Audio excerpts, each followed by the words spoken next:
आजच्या एपिसोडमध्ये घेऊन आलोय काही खास तुमच्यासाठी। घरकाम कधी संपत नाही, कारण कुठे ना कुठे कसले तरी डाग राहतातच। पण स्वयंपाकघरातील डाग हे चिवट आणि चिकटही असतात। ते कितीही स्वच्छ केले तरी ते जात नाहीत। त्यासाठी काही खास टिप्स। फ्रीजमध्ये अनेकदा काही पदार्थ उघडे राहतात। त्या पदार्थांचा वास फ्रीजभर पसरतो आणि तो वास नकोसा वाटतो। अशा वेळी वर्तमानपत्राच्या कागदाचे घट्ट गोळे करून फ्रीजमध्ये काही तास ठेवा। वास कमी होईल। मग फ्रीज पुसून घ्या।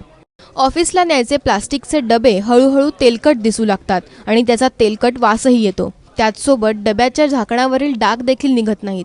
अशा वेळी 2 चमचे व्हिनेगर पाण्यात टाकून त्याने डबे घासले तर ते स्वच्छ होतात।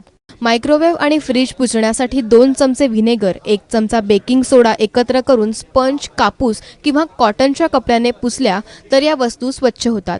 जर मायक्रोवेव्हमध्ये वास येत असेल तर मायक्रोवेव्हच्या भांड्यात 2 कप पाणी घेऊन त्यामध्ये 1 चमचा लिंबाचा रस टाकून मायक्रोवेव्ह 5 मिनिटांसाठी सुरू करावा। जेव्हा मायक्रोवेव्ह बंद होईल तेव्हा तो पेपर किंवा टॉवेलने पुसून घ्यावा। चांदीच्या वस्तू दात घासण्याच्या पावडरने पाणी न लावता घासल्या तर त्या चकाकतात।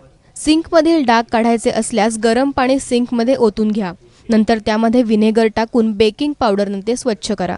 किचन ट्रॉलीची स्वच्छता करण्यासाठी साबणाचं पाणी आणि व्हिनेगर एकत्र करून सुती कपड्याने पुसून घ्या आणि एक स्वच्छ कापड गरम पाण्यात बुडवून ट्रॉली आतून आणि बाहेरून स्वच्छ पुसून घ्या।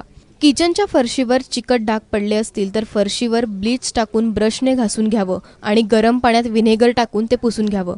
अशा प्रकारे किचनची स्मार्ट स्वच्छता आपल्याला करता येऊ शकते। ब्युरो रिपोर्ट, ABP माझा।